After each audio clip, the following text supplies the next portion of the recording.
बेटी से बहू तक दिव्या अपने माता पिता और भाई की बहुत लाडली थी। यूं तो उसका नाम दिव्या था, लेकिन माँ और पापा हमेशा प्यार से उसे चंदा कहते थे। सरोज, चंदा कहाँ है मेरा? अपने कमरे में बैठी पढ़ रही है। अरे तो उसे बताया नहीं, पापा आ गए, जाओ बुला कर लाओ उसे। अरे बाबा, आपकी चंदा कह रही है उसे नोट्स बनाने हैं। हम लोग खाना खा ले, वो बाद में खा लेगी। अरे ऐसे कैसे? बस 10 मिनट लगते हैं खाना खाने में, और मैं तो अपने चंदा के बिना खाना नहीं खाने वाला। दिव्या के पापा उसके कमरे में जाते हैं। क्या कर रहा है मेरा चंदा? बेटा पढ़ाई तो होती रहती है, चल पहले खाना खा ले, फिर आराम से पढ़ना। पापा, आप मुझे डिस्टर्ब कर रहे हैं। मुझे असाइनमेंट सबमिट करना है कल कॉलेज में, आप लोग खा लो ना। बेटा ऐसे नखरे नहीं करते, अभी भूख से तेरा सर घूमने लगेगा। पता है ना, भूख तुझसे बर्दाश्त नहीं होती। और बेटा अपनी हेल्थ सबसे पहले होती है, बाकी दुनिया की सारी चीजें बाद में। कोई बात नहीं, 1 नंबर काम आ जाएगा, क्या फर्क पड़ता है। चलो अब गरम गरम खाना खाते हैं। पापा दिव्या का हाथ पकड़कर उसे कमरे से बाहर खींच लाए थे। दिव्या डाइनिंग टेबल पर बैठी टेढ़े मेढ़े मुंह बना रही थी और पापा मम्मी उसे खाना खिलाने के लिए तरह तरह के जतन कर रहे थे। कुछ दिन बाद, मम्मा क्या बना रही हो आप? बेटा आज मैं आलू की कचौड़ियाँ बना रही हूँ। वाह मम्मी, मैं भी बनाऊंगी आपके साथ कचौड़ी, मुझे भी सिखाओ ना। अरे नहीं बाबा नहीं, खौलते तेल में कचौड़ी बनाना तेरे पास का नहीं है। गरम तेल की छींट पड़ गई तो जल जाएगी। मम्मा मैं कर लूंगी ना, मैं कोई बच्ची थोड़ी ना हूँ। ना बाबा ना, ये तलने वाले काम मैं तुझसे नहीं कराने वाली। अरे कोई जरूरी है क्या कचौड़ी बनाना? तो ऐसा कर, पहले ना रोटी बनाना सीख ले। ठीक है बाबा, आप ही बना लो। अच्छा घर में खाने के लिए कुछ है? बहुत भूख लगी है। बेटा 10 मिनट रुक जा, मैं गरम गरम कचौड़ी उतार रही हूँ, तू खाती जा। मम्मा आपको पता है मैं भूख बर्दाश्त नहीं कर पाती, चक्कर से आने लगते हैं मुझे। अभी आप सलाद फ्रूट चाहे कुछ भी दे दो। अरे पता है मुझे, मेरे चंदा की चमक फीकी पड़ जाती है अगर खाना ना मिले तो। ये ले सेब खा ले, तब तक मैं कचौड़ी बना कर लाती हूँ। थैंक यू मम्मा, थैंक यू। अच्छा दिव्या बेटा, अब तो फटाफट से खाना खा ले, फिर मेहमान आने वाले हैं, मैं बिजी हो जाऊंगी और तेरा खाना लगाने में लेट हो जाएगा। अभी तो एप्पल खाया ना मम्मा, अभी नहीं खाना, थोड़ी देर बाद खाऊंगी। अरे बेटा, मेहमानों के आने से पहले खा पी कर बैठो, फिर पता नहीं उनके साथ मुझे कितना टाइम लग जाए, और तुझसे भूख भी बर्दाश्त नहीं होती, फिर चक्कर आने लगेगा ना। अच्छा ठीक है मम्मा, लगा दो खाना, खा लेती हूँ। दिव्या अपने मायके में खूब लाड प्यार में पलकर बड़ी हुई थी, लेकिन बेटियों को लाड लड़ाकर पालते समय माँ बाप भूल जाते हैं कि बेटियों की किस्मत में ससुराल जाना लिखा होता है और वहाँ उनके लाड करने वाला कोई नहीं होता। जहाँ मायके में माँ पापा उनकी छोटी से छोटी जरूरत का ख्याल रखते हैं, ससुराल में उन्हें समझने वाला शायद ही कोई होता है। खैर, हर लड़की की तरह 25 साल की उम्र में दिव्या की शादी कुणाल के साथ हो गई और शादी के बाद वो अपनी ससुराल आ गई। देख बहू, वैसे तो अच्छे खानदान से आई है तू, उम्मीद है तेरी मम्मी ने घर परिवार की अच्छी बुरी बातों की समझ तुझे सिखाई होगी। जी मम्मी जी, मैं आपको शिकायत का मौका नहीं दूंगी। अरे बेटा ये क्या है, मैंने तुमसे कहा था ना आज पहली रसोई में दाल की कचौड़ियाँ और खीर बना लो। वो मम्मी जी, कचौड़ियाँ बनाने की मुझे प्रैक्टिस नहीं है और मेरी मम्मी कहती थी कचौड़ी भारी होती है, अगर सही तरह से ना तला जाए तो उसमें जलने का डर होता है, इसलिए मुझे डर लग रहा है। अरे आज पहला दिन है रसोई में और तू आते ही मुझे पहाड़े पढ़ाने में लग गई। देख बहू, सीधी सी बात सुन ले, ये तेरा ससुराल है, मायका नहीं। और तेरे मम्मी के हिसाब से तो कोई भी काम कर लो तो चोट का खतरा हर काम में रहता है। तो क्या करे, तुझे बिस्तर पर बिठाकर तेरे हाथ पैरों की मालिश करवाए हैं? हर काम कभी ना कभी तो पहली बार करना ही पड़ता है। ऐसी बात नहीं मम्मी जी, बस मम्मी कहती थी धीरे धीरे मैं सब सीख जाऊंगी, प्रैक्टिस होने में थोड़ा समय लगता है। चल तू बना, मैं भी देखूं कैसे जलते हैं कचौड़ी से हाथ। चूंकि दिव्या की पहली रसोई थी और सास ने उसे पहले ही दिन खरी खोटी बातें सुना दी थी, इसलिए कोई भी काम करने में अब उसके हाथ कांप रहे थे। किसी तरह 2-3 बार कोशिश करने के बाद दिव्या एक कचौड़ी बेल लेती है और उसे कढ़ाई के गरम तेल में ऊपर से ही छोड़ देती है, जिसके कारण तेल छिटक कर उसके हाथ पर गिर पड़ता है। बहुत जलन हो रही है। मम्मी ठीक कहती थी, ये तलने वाला काम बहुत रिस्की होता है। अब मैं क्या करूं? बहुत दर्द हो रहा है। अगर माँ जी को बताया तो वो मुझे फिर से मम्मी की नसीहतों को दोष देने लगेंगी। रहने देती हूँ, किसी को नहीं बताऊंगी।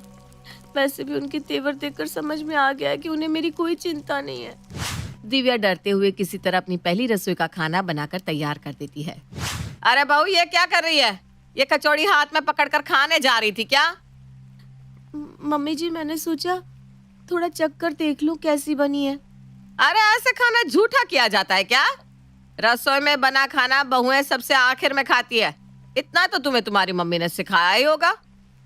मम्मी जी, दरअसल मैं सुबह सबसे पहले उठी थी ना, तो मुझे भूख लग गई। मैंने सोचा एक कचौड़ी खा लेती हूँ, टेस्ट भी हो जाएगा और भूख भी शांत हो जाएगी। ऐसा झूठा खाना खिलाएगी क्या घर में तू सबको? हाँ? चल अब टेबल पर सबका खाना लगा दे। सब लोग खा ले, फिर उसके बाद में खाना। तुझे मनाई थोड़ी ना कर रहे। ठीक है माँ जी, मैं लगा देती हूँ। दिव्या को आज अपनी माँ की बहुत याद आ रही थी। मम्मी ने तो कभी नहीं कहा पहले पापा खाएंगे उसके बाद तो खाना। मैं बस एक बार कह दूं कि मम्मी भूख लग रही है, मम्मी 10 तरह के ऑप्शन लेकर मेरे सामने खड़ी हो जाती थी। बता क्या खाना है? फ्रूट खा ले, नमकीन बिस्किट दे दूं? अच्छा, ब्रेड में ना जैम लगा कर देती हूँ, ठीक है बेटा? और मैं जवाब में टेढ़े मेढ़े मुंह बनाकर सारे ऑप्शन को मना कर देती थी।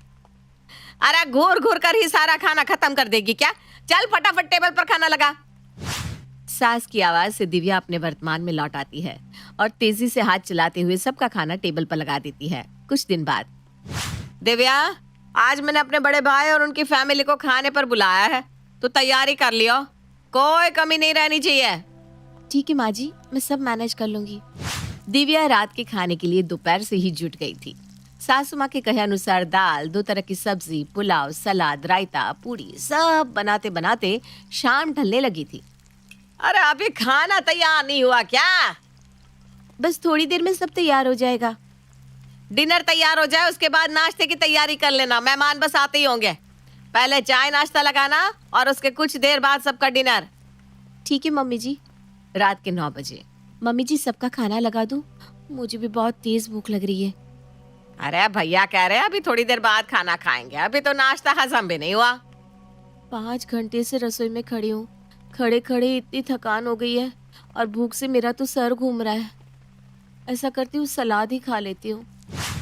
दिव्या जैसे ही सलाद मुंह में डालती है, पीछे से उसकी सास रसोई में आ जाती है।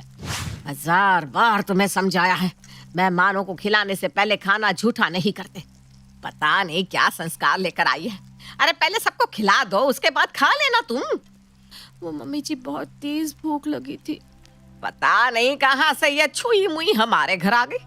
ऐसा करो, पहले सब आदमियों का खाना लगा दो, उसके बाद सब औरतें एक साथ बैठकर खा लेंगे। ठीक है मम्मी जी। दिव्या सबका खाना लगा देती है। देखो दिव्या, सलाद कम पड़ रही है, थोड़ी सलाद और काट लो और थोड़े ग्लास धो दो। सारे ग्लास झूठे हो गए। तब तक मैं बाकी औरतों का खाना लगाती हूँ। दिव्या ग्लास धोने के बाद सलाद काट कर डाइनिंग टेबल पर ले जाती है। अरे आप लोगों ने खाना शुरू कर दिया? अच्छा ठीक है, मैं भी अपना खाना लगा लेती हूँ। दिव्या रसोई में जाती है और एक एक करके सारे बर्तन खोलकर देखती है, लेकिन किसी भी बर्तन में खाना नहीं बचा था। अरे खाना ही नहीं बचा, सारा खाना खत्म हो गया। तभी दिव्या के कान में सास के हंसने की आवाज सुनाई देती है। अरे खाओ ना बेटा, 2 पूरी और खानी ही पड़ेगी। बुआ, सच में मेरा पेट भर गया है, आपने बहुत सारा खाना परोस दिया थाल में। अरे देख तो कैसे दुबली होती जा रही है, अच्छे से खाया कर। है? कोई बात नहीं, अगर मैं ब्रेड जैम भी खा लूंगी तो क्या फर्क पड़ जाएगा, बस पेट ही तो भरना है। दिव्या के लिए आधी कटोरी सब्जी और 2 पूरी बचाने की जगह उसकी सास अपनी भतीजियों की थालियों में जबरन खाना परोस रही थी। बाहर डाइनिंग टेबल पर होती बातें सुनकर दिव्या की आंखों से आंसू बह रहे थे। शायद यही तो अंतर होता है ना बहू और बेटी में। बेटी की भूख और तकलीफ तो सबको दिखाई देती है, लेकिन बहू के लिए कोई सहानुभूति नहीं। ऐसे ही नहीं, एक लड़की पापा की परी से घर की गृहिणी बन जाती है। कविता, जैसा नाम वैसे ही गुण। कविता को कविताएं करने का बड़ा शौक था और ये सिलसिला शादी के बाद और तेज हो जाता है। लीजिए खाइए ये खाना, ले लेकर स्वादिष्ट जायके, और हाँ याद रखिए मैं कल जाऊंगी अपने मायके। अरे हाँ हाँ, 100 बार सुना दिया है, मायके जाना है। पर थोड़े दिन हम भी आम जिंदगी जिए, वरना जब से तू बहू बनकर आई है लगता है घर नहीं किसी कवि सम्मेलन में बैठे हैं। दे रहे हैं वो दाद मेरी शायरी का, कभी हम उन्हें, कभी हम अपने सूटकेस को देखते हैं। हाँ हाँ बहू, दाद ही दे रही हूँ, कभी तुझे तो कभी तेरी शायरी को। लेकिन सुन, जा जाकर तेरे ससुर जी के कमरे का ना एसी ऑन कर दे, वरना पता है ना। चांद सी है सास मेरी, देती है शीतलता चांद के जैसी। मैं जा रही हूँ पापा जी के कमरे में ऑन करने एसी। बहू वहाँ से चली जाती है। सास सर पकड़कर बैठी होती है कि बेटा आ जाता है। क्या हो गया माँ, सब ठीक तो है? परेशान सी क्यों लग रही हो? अरे वो कहते हैं कि हम परेशान क्यों हैं। अरे जनाब। तभी बेटा माँ को बीच में रोक देता है।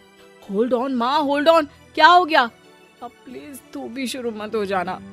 देखा, मैंने तो अभी पूरी शायरी की ही नहीं थी कि तुझे इतना बुरा लग गया। एक तेरी बीवी सारा दिन ऐसे ही कोड वर्ड में बात करती है, समझ में आ गया तो ठीक, नहीं तो राम भरोसे। अरे माँ, ये कला है उसकी, हर किसी के बस की बात नहीं है ये शायरी करना। तुझे तो खुश होना चाहिए। अरे जा बेटा जा, तेरा कवि सम्मेलन तेरा इंतजार कर रहा है, वहीं जाकर खुश हो। बेटा कमरे में जाता है। हम कर रहे हैं इंतजार उनके साथ की, एक वो है जो बिजी है करने में नौकरी 9 से 5 की। आय हाय, क्या रोमांटिक बात कही है। वाह जी वाह, बीवी होता तुम्हारे जैसी। कितना रस है तुम्हारी बोली में, भगवान ने एक ही पीस बनाया और डाल दिया मेरी झोली में। अरे वाह वाह वाह वाह वाह। सही पकड़े हैं। कहते हैं ना, भगवान ही जोड़ियां बनाता है। वैसी ही कुछ जोड़ी थी इन दोनों की, आपस में प्यार इतना कि कमी नजर ही नहीं आती थी। एक रोज, सुनो मेरे बॉस के घर पार्टी है, हम लोगों को बुलाया है, चलोगे ना? क्यों नहीं, उन लोगों को बोलो ना मेरी शायरी का एक प्रोग्राम रख ले। हाँ हाँ, क्यों नहीं क्यों नहीं, अच्छा ही तो है, कम से कम उन लोगों को फ्री में अपने मेहमानों के लिए कुछ एंटरटेनमेंट मिल जाएगा। अगले दिन पति बॉस से बात करता है। अब सर, एक बात कहनी थी। आपने मेरी शादी के बाद से ही मेरे अंदर बदलाव देखा ही होगा, जैसे कि मेरे बोलने का स्टाइल है ना, वो मेरी बीवी से आया है। वो क्या है ना, वो बहुत अच्छी शायरी और कविताएं करती हैं। अगली पार्टी में अगर आप उसका एक प्रोग्राम रख ले तो मजा ही आ जाएगा आपके मेहमानों को।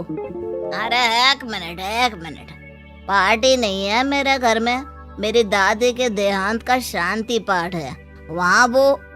अरे ये तो बहुत ही अच्छा। मतलब मेरी दादी इस दुनिया में नहीं रही, कल उनको गए पूरे 10 साल हो जाएंगे, उन्हीं के लिए हम हर साल ये पाठ कराते हैं। पर कोई नहीं, तुम्हारी बीवी अगर इस मौके में कुछ। अरे कैसी बात कर दी सर, मेरी बीवी हर मौके को संभालने की काबिलियत रखती है, मैं बोल दूंगा सर, आप बिल्कुल चिंता न करें। अगले रोज सफेद कपड़ों में दोनों मियाँ बीवी सास के घर पहुंचते हैं, जहां बॉस की बीवी कहती है, अब हमारे बीच कविता भाभी दादी माँ को अपने ही अंदाज में श्रद्धांजलि देंगी। कविता सबके सामने खड़ी हो जाती है और शेखी बघारती हुई कहती है, वैसे तो मैंने आज के दिन के लिए कुछ खास तैयार नहीं किया है, लेकिन आज दादी जी के लिए मैं चंद शब्द कहना चाहूंगी। तभी पति जोर से चिल्लाता है, इरशाद, वाह वाह वाह वाह, इरशाद इरशाद। सभी रवि को देखते हैं कि ये क्या कर रहा है। रवि, माना बीवी की तारीफ करना फर्ज है, लेकिन ये नहीं कि तुम ये भी ना देखो कि मौका क्या है। अरे देशभक्ति गीत के माहौल में तुम अल्ताफ राजा के गाना क्यों बजवा रहे हो? अरे सर, अभी तो मेरी बीवी स्टेज पर आई है, समा तो अब बंधेगा। अर्ज है, दादी ओ दादी गौर फरमाइएगा, दादी ओ दादी तेरे जाने के गम ने हमें शराबी बना दिया, ऐसा किया जायदाद का बंटवारा कि मेरे पति के बॉस को कबाड़ी बना दिया। वाह वाह वाह वाह। शौक सभा में आए सारे लोग बहू की तरफ देख रहे थे। तो गौर फरमाइएगा, एक और कविता हाजिर है दादी की याद में। अरे नहीं, बस भाभी जी, आज के लिए बस इतना ही। अच्छा, अब सभा को समाप्त किया जाता है। रवि, कल ऑफिस में मिलना। कविता घर आकर सास के सामने अपनी कविता की डिंगे मारती है। अरे क्या बताएं माँ जी, क्या समा बांधा मैंने, क्या समा बांधा मैंने। पूरी की पूरी महफिल शांत हो गई कि ये क्या सुना गई। अरे बड़े बड़े गजल गायक से लेकर लेखक भी समझ नहीं पाएंगे मेरी शायरी की गहराई को माँ जी। ए जी जरा बताना तो अपनी माँ को। पति जो की पत्नी का दीवाना था। हाँ हाँ माँ, अरे बॉस तो इतने खुश थे कि कल मुझे ऑफिस में स्पेशल मिलने के लिए कहा है। माँ समझ जाती है कि बेटे की नौकरी खतरे में है। वो मुस्कुरा कर कहती है, बीवी की बेवकूफियों को कहने वाले झकास बेखबर है इस बात से कि कल लगने वाली है तेरी क्लास। वाह माँ जी वाह, मेरे साथ रह रहकर आप भी शेरो शायरी करने लगी। लेकिन भूलिए मत वो गहराई, वो फीलिंग हर किसी के शेर में नहीं होती। और होता भी यही है कि रवि की नौकरी खतरे में पड़ जाती है। बॉस उसे डांट कर घर भेज देता है। माँ, आज बॉस ने बिना बात के डांटा। क्या करूं मैं? कविता की शेरो शायरी करने की आदत को कैसे छुड़वाऊं? वरना इस बार तो नौकरी बच गई पर अब नहीं बचेगी। चल ठीक है, मैं कोशिश करती हूँ कि कविता की कविता में किसी तरह ब्रेक लगा सकूं। अरे बहू, वो दैनिक कानपुरी वाले कवि सम्मेलन करवा रहे हैं, बोल तो तेरा नाम भर दूं। ससुर जी की शेरों जैसी है मूछ, नेकी और पूछ पूछ। अरे जल्दी करिए माँ जी। बस बस, ये जो मूछ और पूछ वाला शेर है ना, वहाँ एक बार बोल देना, तेरी तो बल्ले बल्ले हो जाएगी। शरारती माँ जी, पसंद आ गया ना ये ससुर जी की मूछ वाला शेर। अरे माँ जी विश्वास मानिए, कोई मेहनत नहीं की थी इसे बनाने के लिए मैंने, बस अभी अभी खुद ही लिखा मन में और बोल दिया। कमाल था ना। सास मन ही मन मुस्कुराती है और सोचती है, बेटा बस एक बार कवि सम्मेलन में स्टेज संभाल ले, फिर जो टमाटर और अंडे की बारिश होगी ना, सब खुद ही भूल जाएगी। लेकिन होता क्या है खुद देखिए। कवि सम्मेलन का स्टेज और बहू माइक पर। वो कहते हैं साइकिल तोड़ो वायरस भाग जाएगा। अरे जरा वाह वाह तो करिए। वो कहते हैं साइकिल तोड़िए वायरस भाग जाएगा। साइकिल तोड़ के बैठे हैं हम, अब कहते हैं कि चेन तोड़ना था। वाह वाह वाह वाह वाह वाह। बस फिर क्या था, जैसा कि सास ने सोचा था, अंडे और टमाटर की जो बरसात होती है, बहू भागकर घर पहुंचती है। माँ जी, हम तो आज की बात भूलकर भी शेर नहीं बोलेंगे कभी। अरे अरे क्यों बहू, क्या हो गया? बहू सास को सारी बात बता देती है। वो करती रहती थी अपनी मर्जी, ले आती 2-4 टमाटर तो बन जाती टमाटर की सब्जी। वाह वाह वाह वाह, क्या बात कही मैंने।